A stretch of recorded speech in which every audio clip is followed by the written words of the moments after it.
Hello friends, welcome back to my channel. और हम 1 से 75 तक भाग 3 तक आप लोगों को क्वेश्चन करवा चुके थे। अब 75 से 100 तक आगे का करवाना है भाग 4 से। तो आइए हम करवाते हैं।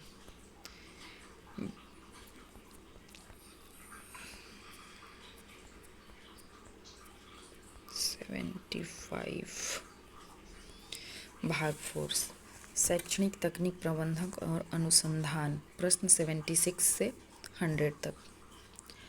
शैक्षणिक तकनीक एजुकेशनल टेक्नोलॉजी शब्द का प्रयोग सर्वप्रथम किसने किया था? तो ये ऑप्शन, इसका आंसर हो जाएगा ऑप्शन नंबर बी। इसमें किया था ब्रायन मोर ने। इसका व्याख्या नीचे दिया गया है कि इंग्लैंड में शैक्षणिक तकनीक पर गठित ब्रायन बोर्जोस समिति की रिपोर्ट में इस शब्द का औपचारिक प्रयोग पहली बार देखने को मिला था। अब हम आते हैं 77 नंबर पे। शैक्षणिक तकनीक प्रथम ET1 को अन्य किस नाम से जाना जाता है? तो इसका भी ऑप्शन नंबर 2 होगा।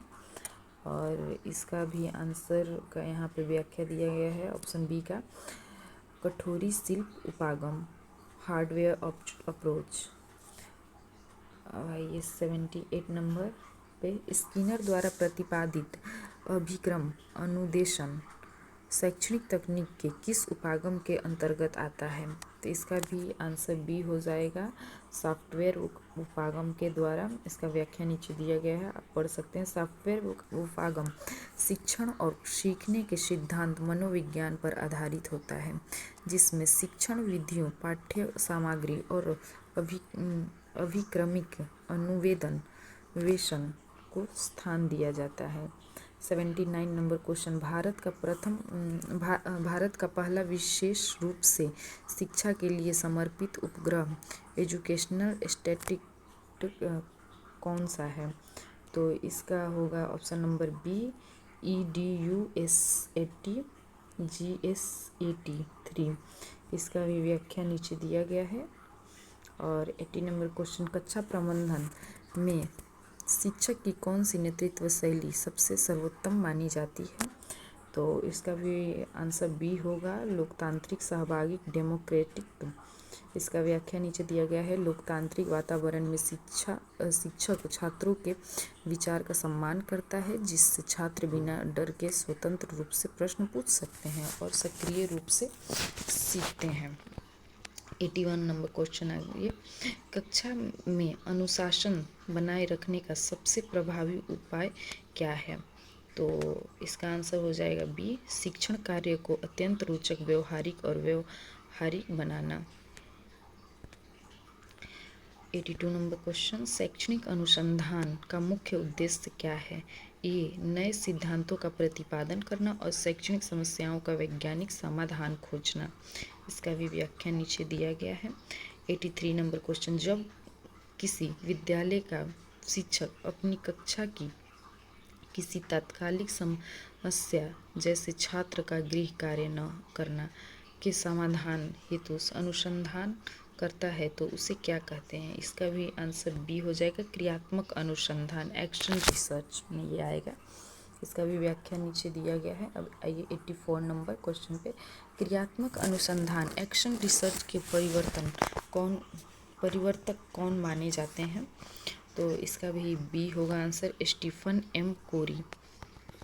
व्याख्या नीचे दिया गया है। 85 नंबर क्वेश्चन। सांख्यिकी, जिसको स्टैटिस्टिक्स बोलते हैं इंग्लिश में केंद्रीय प्रवृत्ति का सबसे विश्वसनीय और शुद्ध माप कौन सा है?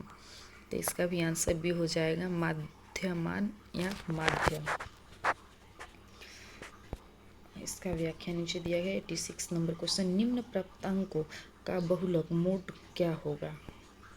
तो इसका बहुलक मोड कह रहा है, बहुलक वो चीज़ होता है जो हमारे किसी भी में बार बार आए, उसको हम बहुलक बोलते हैं। जैसे कि 12, इसमें देखिए कि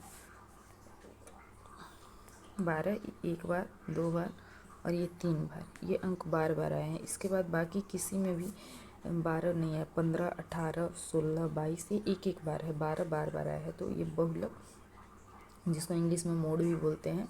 तो ऑप्शन नंबर बी होगा 12 बहुलक जो कि बार बार आता है। इसका व्याख्या नीचे दिया गया है। मापन मेजरमेंट का सबसे निम्न और प्राथमिक स्तर कौन सा है? तो ये नंबर आंसर हो जाएगा नॉमिनल लेवल। इसका भी व्याख्या नीचे है। मापन का सबसे शुद्ध वैज्ञानिक और सर्वोच्च स्तर कौन सा माना जाता है जिसमें परम शून्य संभव है? ऑप्शन नंबर इसका बी हो जाएगा आंसर, अनुपात मापन। मूल्यांकन इवोल्यूशन और मापन मेजरमेंट में मुख्य अंतर क्या है? इसका आंसर ए हो जाएगा, मापन केवल मात्रात्मक होता है जबकि मूल्यांकन मात्रात्मक एवं गुणात्मक मूल्य निर्धारित दोनों होता है। इसका भी व्याख्या नीचे दिया गया है।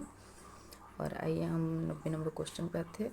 सतत एवं व्यापक मूल्यांकन CCE का मुख्य उद्देश्य क्या है? तो इसका बी होगा इसका आंसर बी, छात्र के विकास के इस सभी पक्षों शैक्षणिक और सशैक्षणिक का निरंतर मूल्यांकन करना। 91 नंबर क्वेश्चन, निर्माणात्मक या रचनात्मक मूल्यांकन फॉर्मेटिव इवोल्यूशन कब किया जाता है? तो इसका आंसर ये होगा, शिक्षण अधिगम प्रक्रिया के निरंतर। अब 92 नंबर क्वेश्चन पे आते हैं। संकलनात्मक या योगात्मक मूल्यांकन का उदाहरण कौन सा है समेटिव इवोल्यूशंस का? तो आंसर बी होगा, वार्षिक या संत्रांत परीक्षण। इसका भी व्याख्या नीचे दिया गया है। 93 नंबर क्वेश्चन, किसी अच्छे परीक्षण गुड टेस्ट की वह विशेषता जिसके द्वारा बार बार परीक्षण बनने पर भी अंकों में कोई परिवर्तन न हो क्या कहलाता है? तो इसको रिलायबिलिटी मतलब विश्वसनीयता कहते हैं। इसका भी व्याख्या नीचे दिया गया। 94 नंबर क्वेश्चन पे आते हैं। एक परीक्षण उस उद्देश्य का मापन करता है जिसके लिए थोड़ा गला खराब है। एक परीक्षण उस उद्देश्य का मापन करता है जिसके लिए उससे बनाया गया है, तो वह परीक्षण क्या कहलाता है? तो वह वैध कहलाता है, वैलिड कहलाता है। इसका व्याख्या नीचे दिया गया है, आप पढ़ सकते हैं। शिक्षण के ब्लू वर्गीकरण ब्लूम टेक्सोनॉमी में संज्ञानात्मक पक्ष का सबसे उच्चतम स्तर कौन सा है? तो इसका ऑप्शन में जो ABCD दिया गया इसमें बी होगा आंसर, जो मूल्यांकन इवोल्यूशन रीजन क्रिएटिव सर्वाधिक रूप में। और 96 नंबर क्वेश्चन, सामान्य संभाव्यता वक्र नॉमिनल प्रोबेबिलिटी कर्व NPC का आकार कैसा होता है? तो बी, घंटी के आकार का। सूक्ष्म शिक्षण माइक्रो टीचिंग चक्र की कुल अवधि सामान्यतः कितने मिनट की होती है? तो 36 मिनट की होती है। ऑप्शन इसका बी होगा आंसर। निम्नलिखित में से 98 नंबर क्वेश्चन, निम्नलिखित में से कौन सी एक शिक्षक केंद्रित टीचर सेंट्रिक विधि है? तो इसका ए आंसर होगा, व्याख्यान विधि लेक्चर मेथड। और 99 नंबर क्वेश्चन, कंप्यूटर की सहायता से दी जाने वाली शिक्षा को क्या कहते हैं? तो CAI कंप्यूटर असिस्ट इंस्ट्रक्शंस कहते हैं। इसका व्याख्या नीचे दिया गया। और आइए सबसे लास्ट क्वेश्चन 100, जो कि उपचारात्मक शिक्षण रेमेडी टेक्निक का मुख्य कार्य क्या है? तो बी होगा, निदात्मक परीक्षण द्वारा खोजी गई अधिगम कमियों एवं त्रुटियों को दूर करना। इसका नीचे व्याख्या दिया गया है। पहले निदान द्वारा कमजोरी का कारण जानना जाता है और फिर उपचार रेमेडी के माध्यम से विषय शिक्षण देकर उन कमियों को दूर किया जाता है। और इसी के साथ हम 100 क्वेश्चन अपना कंप्लीट करते हैं।